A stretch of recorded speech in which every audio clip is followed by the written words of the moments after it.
There are thousands of videos on the internet about how to make bread, but since humans and animals tend to follow one another rather than explore the unknown, almost everybody is providing the same recipe, which is excessively complicated, time-consuming, messy, and requires a lot of cleanup.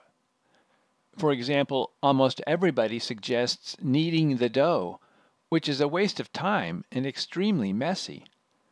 For more than 2 decades, I've been grinding grains every day to make my own bread, and I put in less time and effort than the people who are kneading the packaged flour. I can make bread within 30 to 45 minutes, and a lot of that time is waiting for the bread to rise or cook. I spend that time eating appetizers or doing other tasks, not working on the bread. Grinding the grains takes only a few minutes. To show you how I do it, I filmed the entire process. It's about 9:40 in the morning as I begin. I start by gathering the containers of grains and yeast and putting them on the countertop. Then I put some water into a pan and put it on the stove to heat it up to whatever feels very warm to my finger, which I've measured as about 140 degrees Fahrenheit. Then I put a glass bowl on top of that pan. Next, I measure some water for the bread and pour it into the glass bowl. Yeast prefers an acidic environment, but bacteria does not, so I sprinkle some vitamin C into the water to help the yeast grow. Then I normally put some yeast into the water, but to avoid moving the camera, I measured the grains first. For this bread, I mixed some white winter wheat, millet, buckwheat, and kamut. Then I moved the camera and added some yeast. Don't skimp on the yeast or the bread will take longer to rise. Yeast can be expensive, but the Smart & Final retail store near me sells 2-pound packages of Red Star yeast for only $4.79, both online and in their stores, whereas almost everybody else sells it for much more.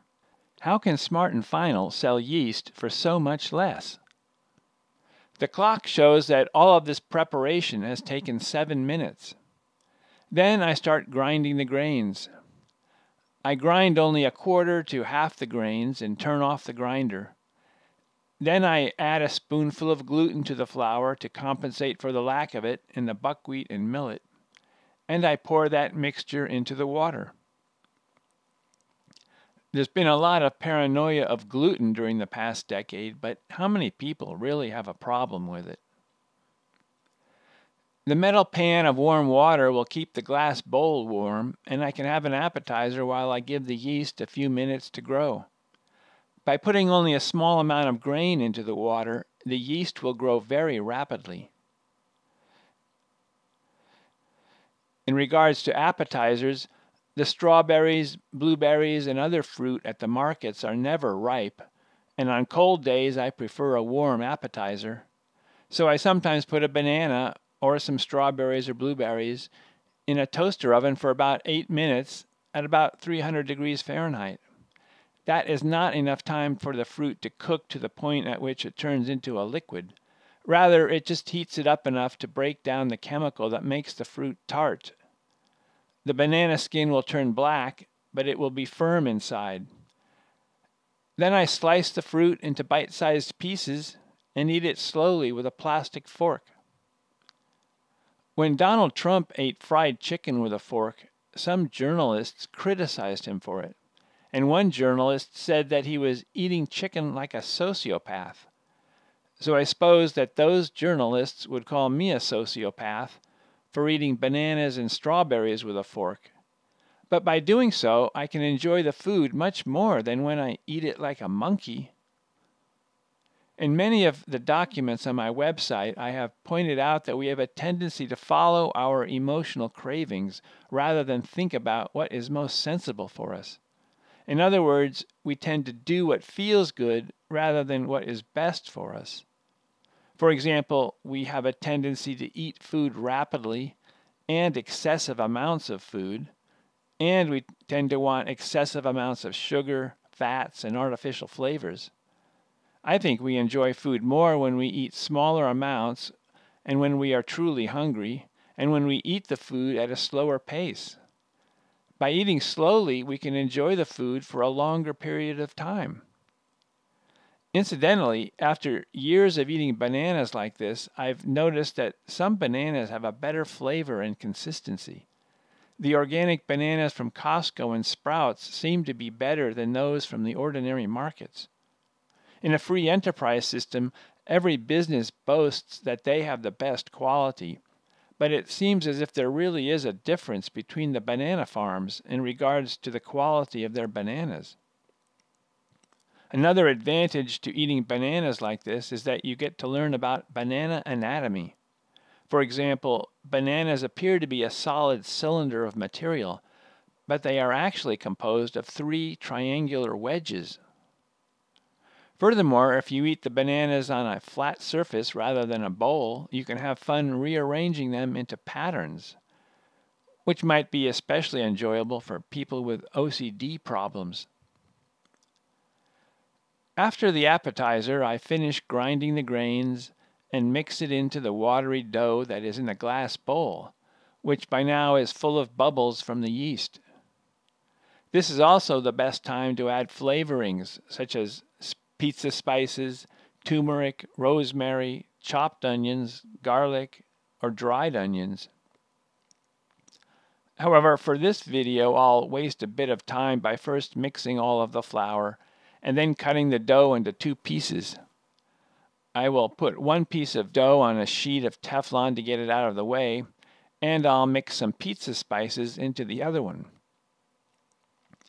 I like the pizza spices made by Frontier, but they put too much chili in it for my taste. I don't understand how people can enjoy the sensation of a burning tongue and burning lips. I recorded this video a few months ago, and I have since finished all of the Frontier pizza spice, so now I'm making my own pizza spice, but without any chili.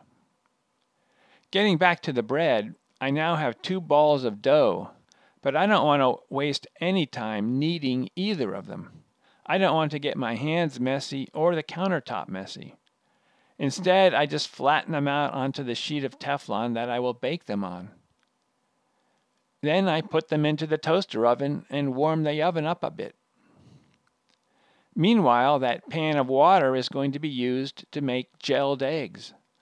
I put 2 eggs into the water and put in a temperature probe. Incidentally, you can prevent the buildup of minerals in the pan by adding a spoonful of vinegar once in a while. And the vinegar also supposedly reduces the problem of the eggs cracking. For the past few years, I've been using this thermometer made by ThermoWorks, which beeps when it reaches the temperature I've set it to, which is 71 degrees Celsius for eggs. The temperature probe that it came with failed after a year or so, perhaps because of the water, so I ordered a probe that was designed for water, and that probe has been working perfectly. So now the bread and eggs are ready to be cooked. The clock shows that about 30 minutes have passed since I began the process. I first turn on the heat to the eggs and wait for the water to get to about 48 degrees Celsius, and then I turn on the toaster oven to start cooking the bread. The bread needs only 10 minutes to bake because it's a flat sheet rather than a thick loaf. Every toaster oven I've had cooks differently. For this one, I set the heat to 300 to 350 degrees Fahrenheit.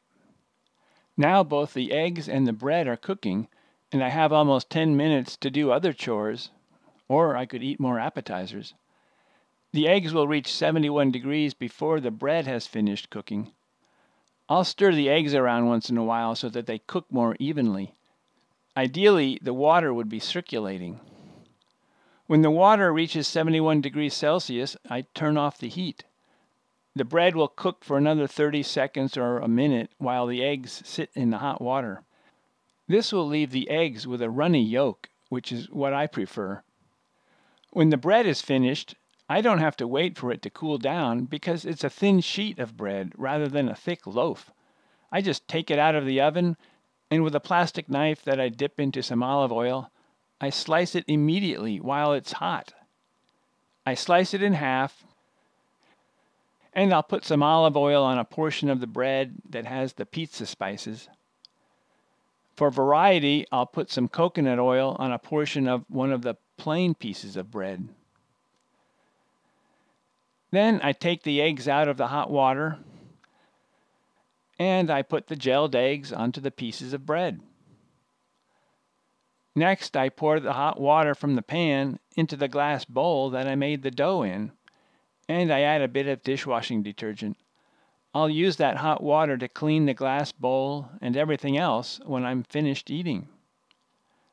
I'm now ready to eat, and the clock shows that about 50 minutes has passed since I began the process. I said I can do this in 30 to 45 minutes, but it took 50 minutes because I had to do the filming and move the lights myself, since nobody will help me, and I also made 2 different types of bread rather than just one. The point of this video is to help you realize that if we were living in the type of cities that I've suggested on my website, the restaurants and bakeries could easily provide us with bread that is made from freshly ground grains, because grinding the grains adds only a few minutes to the bread making process. We could develop a machine that keeps a mixture of yeast alive, and when the bread is needed, the machine would grind some grains, mix in some of that active yeast, and make thin sheets of bread that require only a few minutes to rise and cook. Modern bakeries and restaurants do not have to continue operating as if this is the Middle Ages, in which they have to get up early in the morning to mix the dough, knead the dough, and so on. We can speed up the bread-making process tremendously. Incidentally, the toaster oven that I have now is this inexpensive convection oven from Black & Decker. I paid $40 for it, and it's now selling for only $30. However, it cooks better than the more expensive ovens that I've had before, and it's easier to operate. A few years ago, I had an Oster toaster oven, and when its heating element broke, I went to Best Buy and purchased a Frigidaire toaster oven with a digital panel. Even though it was the most expensive oven I've had, it had the annoying feature that after it was turned on, there was no way to adjust the time or the temperature. I had to turn off the oven, then adjust the time and temperature, and then turn it back on. And its heating element broke after a short time also. By comparison, the Black & Decker oven lets us adjust the time and temperature and even turn on and off the convection fan while it's cooking. Although I like this Black & Decker oven the most, it has a few stupid features also. For example, the dial for the time is in increments of 10 minutes, and the temperature dial is in increments of 50 degrees. Furthermore, the dials are so blunt that you can't figure out exactly what you're setting it to. The dials would be more useful if they had more increments, and if the indicator had a sharper point, such as this dial. But even this dial is stupid. The red arrow should have been put closer to the lines, like this. A lot of modern appliances have digital panels with lots of options, but I suspect that most of us want a toaster oven with only 2 knobs, a temperature knob and a timer knob, and we need the ability to change the temperature and time while it is cooking. It would also be nice if we could easily replace the broken heating elements. I have the impression that most of the people who design products never use them, or they don't care that their products are annoying, difficult to maintain, impossible to repair, or have features that nobody understands or uses.